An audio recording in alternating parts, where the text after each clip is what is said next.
So let's talk about Abhishek Sharma's performance. काफ़ी तारीफ़ की मैंने अपने प्रोग्राम में भी और अभी अपने यूट्यूब पर भी मैंने सोचा कि मैं तारीफ़ करूं, बिकॉज़ ये वो लोग हैं जिन्होंने अपकमिंग स्टार बनना है, बन चुके हैं और मज़ीद बनना है। कुछ लोगों का उनके हवाले से ये भी कहना है कि उनके लाइफ टाइम इतने सिक्सेस नहीं हैं जितने उन्होंने अभिषेक शर्मा की एक इनिंग्स में देखे हैं। और इसी तरह से एक बहुत बड़ी परफॉर्मेंस उन्होंने दी है, वो भी इंग्लैंड के ख़िलाफ़। अगर बांग्लादेश के, अफ़गानिस्तान के ख़िलाफ़ दी होती तो शायद उस पर तारीफ़ होती, मगर इतनी ज़्यादा तारीफ़ ना होती, इतना शॉकिंग एक परफॉर्मेंस ना होता जो अभी नज़र आ रहा है। Because if we talk about him, like he has played exceptional against England.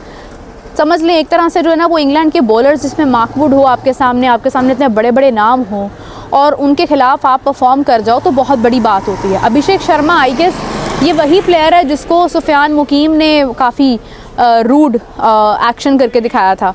So he had played almost, I guess के he made 135 runs with a strike rate of 250। 250 का स्ट्राइक रेट यूज़ करना बहुत बड़ी बात होती है। मुझे याद है कि अगर मैं 200 से ऊपर के स्ट्राइक रेट की बात करती हूँ तो टेस्ट मैचेस के अंदर भारत की टीम ने बांग्लादेश के ख़िलाफ़ जो टेस्ट मैच खेला था लास्ट, उसमें उन सब का जो स्ट्राइक रेट था वो 200 से ऊपर था और जायसवाल ने बड़ी शानदार इनिंग्स खेली थी उसके अंदर। तो अभिषेक शर्मा भी उतनी ही तारीफ़ के मुस्तहिक हैं जितनी तारीफ़ उस वक्त की गई थी। ही has played exceptional.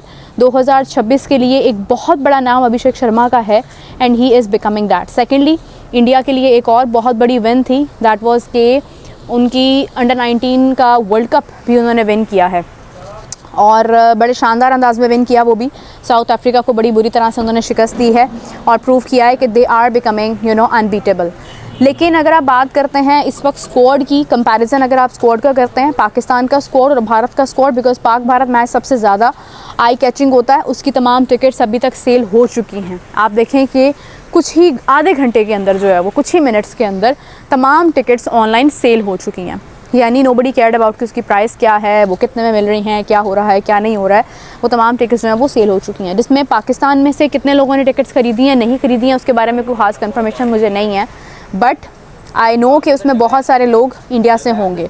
And then ये आई विश के माइक शोर ना कर रहा हो और मेरे लिए माइक कैरी करना, अलग से लेकर आना और वो सब कुछ करना मुश्किल हो जाता है। So I was talking about Pakistan and India squad. तो स्क्वाड की अगर आप बात करते हैं तो आपने देखा कि पाकिस्तान का स्क्वाड जो अनाउंस हुआ है वो कोई बहुत अच्छा नहीं है। उसमें आपने फ़हीम अशरफ का नाम देखा आउट ऑफ नोवेयर, फिर आपने उसमें खुशदिल शाह का नाम देखा, आपने उसके अंदर जो इम्पॉर्टेंट नेम्स थे वो एक्सक्लूड होते हुए देखे हैं और आपने जो इंक्लूडेड नेम्स हैं उनके अंदर आपको कोई ख़ास बेनिफिट नज़र नहीं आएगा। मतलब एक तरफ आपके पास स्पिनर आपके अगेंस्ट हो जिसमें आप बात करेंगे आप देखें कि आपके पास एक तरफ अक्षर पटेल है, वाशिंगटन सुंदर है, जडेजा है, कुलदीप यादव है, एक बैकग्राउंड है इन लोगों का, एक हिस्ट्री है। Washington is a new spinner all दो, लेकिन वो एक एज अ स्पिनर और एज अ बैट्समैन भी बहुत अच्छी बैटिंग करता है, वो एज अ बैटर भी वो परफॉर्मेंस देता है। लेकिन अगर आप पाकिस्तान की बात करते हैं, अभी हमने जिस तरह अबरार को शामिल किया है, अबरार की फॉर्म कोई बहुत अच्छी नहीं है, बट हमने एज अ स्पेशलिस्ट स्पिनर सिर्फ अबरार को रखा है। फिर इसके अलावा अगर हम बात करते हैं, हमारे पास सुफियान मुकीम था, हमने उसको शामिल नहीं किया।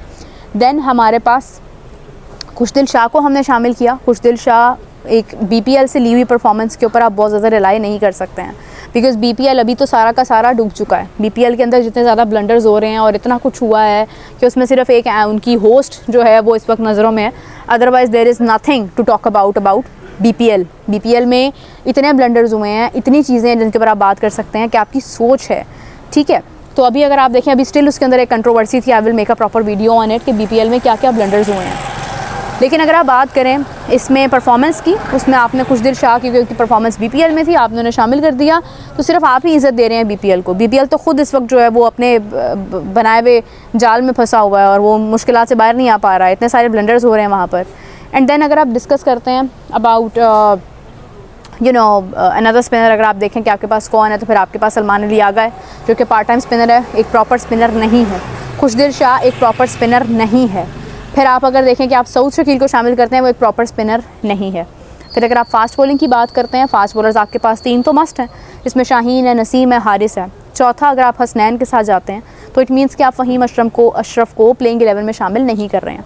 बट अगर आप फ़हीम को नहीं शामिल करते हैं और आप हसनैन के साथ जाते हैं तो हसनैन क्या इम्पैक्टफुल हो पाएगा, मुझे बहुत ज़्यादा होप नहीं है इसके ऊपर।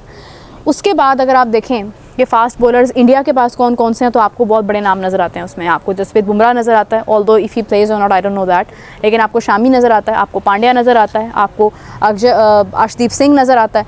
तो आप देखें कि इंडिया के पास कितने नाम हैं फ़ास्ट बॉलिंग के अंदर, ठीक है ना, कि जो वो तमाम फ़ास्ट बॉलर जो बैटिंग भी बड़ी शानदार कर लेंगे, जो बैटिंग की बात आएगी तो उसमें भी संभाल लेंगे।